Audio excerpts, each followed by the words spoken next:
नमस्ते और प्रणाम दोस्तों, आप सभी का सुशीला लोकगीत पर चैनल पर स्वागत है।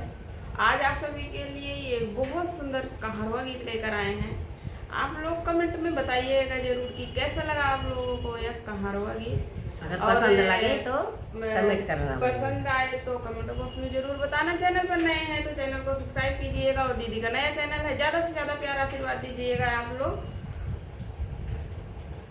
454 की साड़ी बालम दहिया होइगा भारी। 454 की साड़ी बालम दहिया होइगा भारी।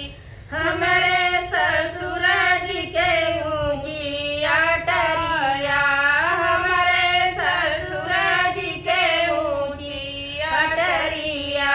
चढ़तई माँ सखी गण की नारी बालम दहिया होइगा भारी। 454 की साड़ी बालम दहिया होइगा भारी।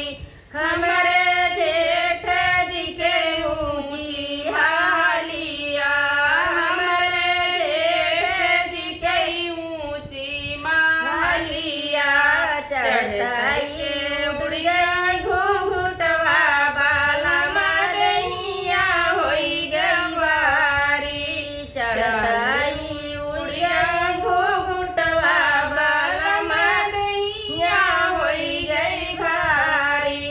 454 की साड़ी बालम दहिया होइगा भारी।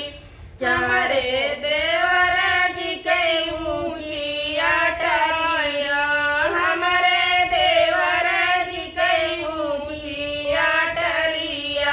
चढ़ताई